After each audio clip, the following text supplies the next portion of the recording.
want an exposure to a market or an Everything they need in one place. The world's foremost authority on individuals, advisors and institutions. Hello and welcome to the Morningstar series, Ask the Expert. I'm Emma Wall and here with me today is Chris Cole, Executive Partner at Towery. Hello, Chris. Morning, Emma. How are you? Very well, thank you. How are you? Excellent today, thank you. So we're here today to talk about the role that emerging markets should play in an investment portfolio. Broadly speaking, what does an emerging market exposure add to an investment portfolio? I guess in the main, you're looking for equity markets around the world that give you long-term growth potential, perhaps more than the Western markets tend to do so.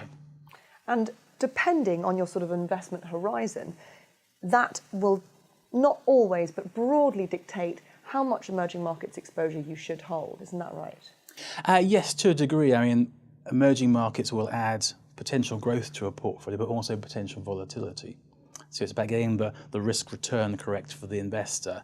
But obviously, the longer you have to invest, the more volatility you can expect to accept anyway. And this should never be the core part of a portfolio, should it? Emerging markets are one of those ones that are periphery holdings. Yeah. Emerging markets are important, I guess, to most people's equity content, but they can never be a large percentage because of the liquidity or illiquidity and the volatility they bring. So then let's have a look at the sort of ways that you can gain this emerging market exposure. Say you're young, you're just beginning to plan for the long term, say in a SIP. What sort of percentage should you be looking and how can I gain exposure to emerging markets?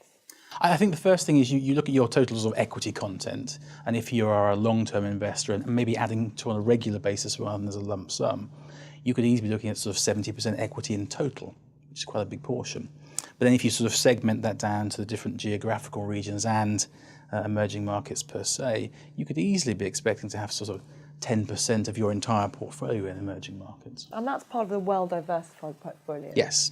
I mean, the key thing is emerging markets have become more correlated over the years to Western markets. So whilst you're still getting the potential for that sort of kicker on the growth, you still get the volatility if the Dow goes down.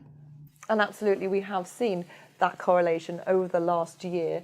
Ben Bernanke announced that the US was going to taper its quantitative easing program, and actually it wasn't the US stock market that felt it the worst, it was the Fragile Five. Yeah. And the other thing you have to be sort of conscious of is there is this globalization that we've been through over the last 10 years. It's less obvious that emerging markets will give you the growth over and above anything else. And also you've got the currency issue to think about.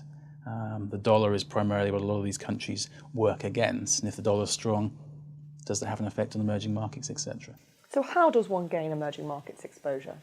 Well, I think there's two ways you could do it. Well, there's several ways you could do it, but for a normal sort of investor, you can either use a sort of passive approach, where you buy an index that tracks a basket of the emerging market economies, or you can employ an active manager that can be more country specific, and both have their merits. And we've mentioned there the scenario for if I have a long investment portfolio. As I go towards retirement, what should I be doing with my emerging markets exposure? In general terms, if you've got a finite point in where you need certainty on the amount of capital you've got, then you'll be tapering it down. So in our sort of more aggressive portfolios, that 10% figure is the norm, but that can easily be brought back down to sort of 2% if you've got someone that's sort of very close to needing the capital. Chris, thank you very much. Welcome, thank you. This is Emma Wall from Morningstar. Thank you for watching.